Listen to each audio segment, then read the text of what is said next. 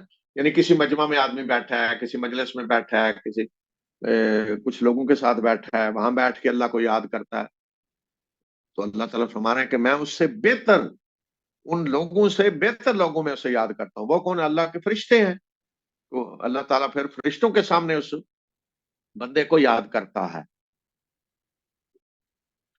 اور اللہ تعالیٰ فرما رہے ہیں کہ اگر کوئی بندہ میری طرف آتا ہے ایک بالش، تو میں ایک ہاتھ اس کی طرف بڑھتا ہوں. یعنی اگر تھوڑا سا آدمی اللہ کی طرف رخ کرتا ہے، بڑھتا ہے، قریب ہوتا ہے، تو اللہ تعالیٰ اور اس کے قریب آتا ہے.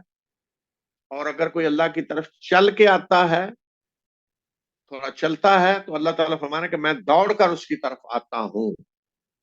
یہ اللہ کی رحمت ہے کہ بندہ اپنی طرف سے کچھ کچھ کرے تھوڑا، پھر آگے اللہ تعالیٰ اسے توفیق دیتا ہے. لیکن اگر بندہ کچھ کرنے ہی کے لیے تیار نہیں ہے، وہ کو قدم اٹھانے ہی کے لیے تیار نہیں ہے، تو یہ اللہ کی سنت نہیں، یہ طریقہ نہیں ہے کہ پھر اللہ تعالیٰ آ کے اسے اٹھا کے کھڑا کرے اور اللہ تعالیٰ اسے وہ قدموں پہ چلائے. نہیں، قدم انسان نے خود اٹھانا ہے. اگر ایک قدم اللہ کی طرف بڑھے گا تو اللہ تعالیٰ اس کی طرف دوڑ کر آئے گا. جتنا وہ معمولی اگر ایک فٹ اللہ کی طرف قریب ہونے کی کوشش کرے گا تو اللہ تعالیٰ کئی میٹر جو ہے اس کے قریب آئے گا. یہ اللہ تعالیٰ کا وعدہ ہے. تو یہ سارا ذکر کے ذریعے ہے.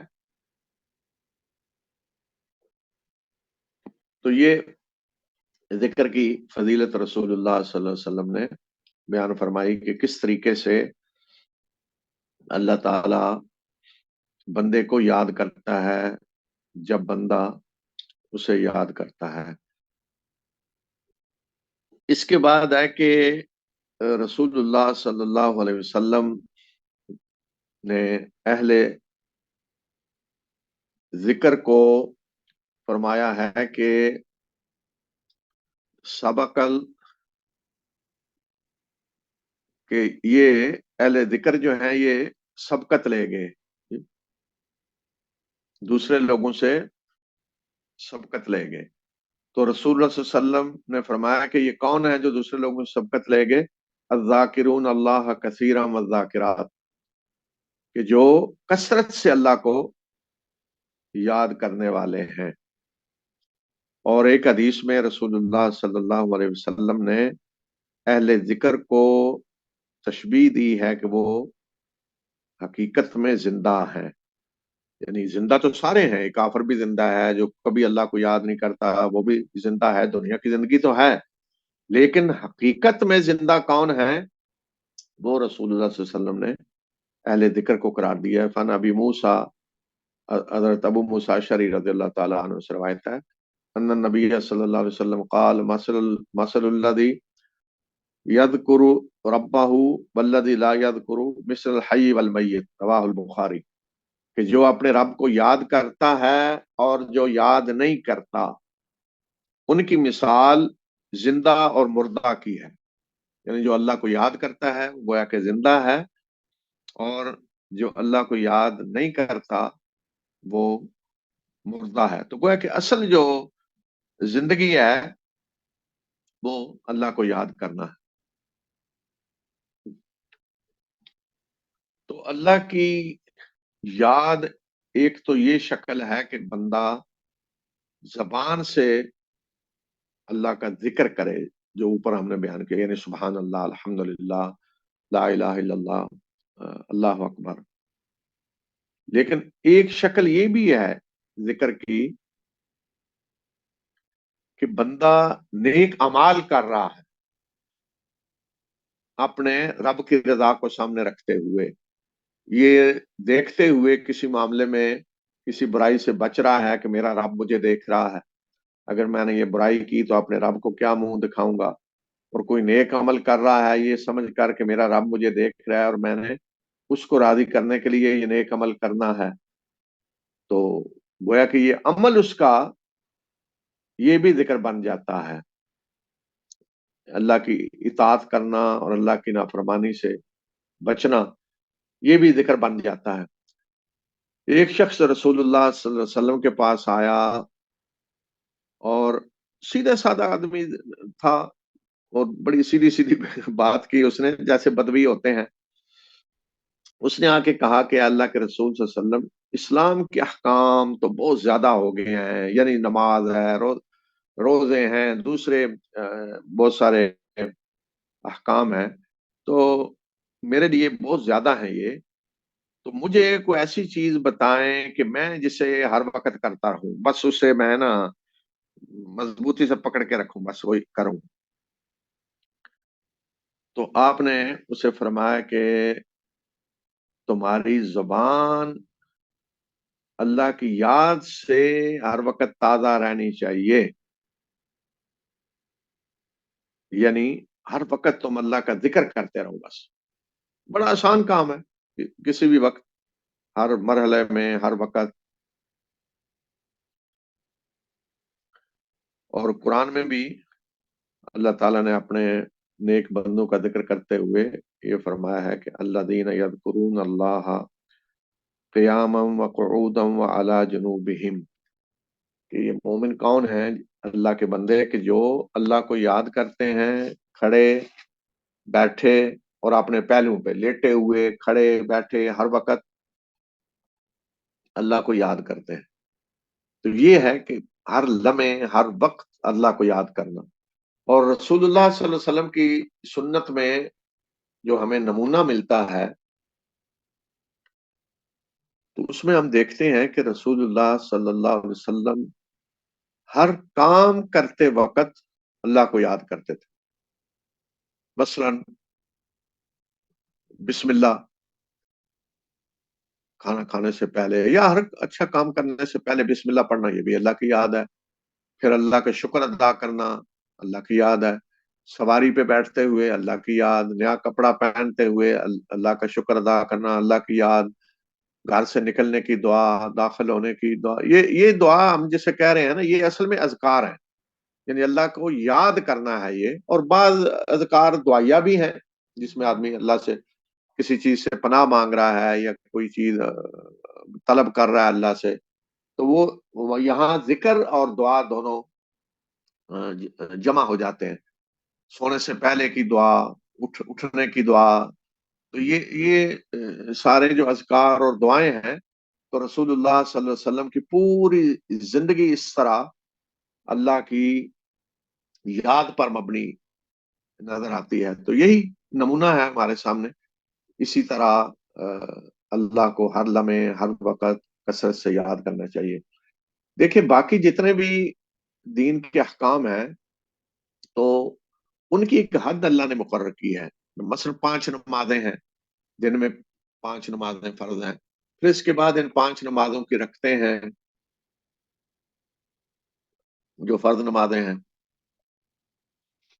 اور اس کے بعد روزے ہیں، وہ بھی ایک محدود تعداد ہے، حج ہے، زکوٰۃ ہے، ایک محدود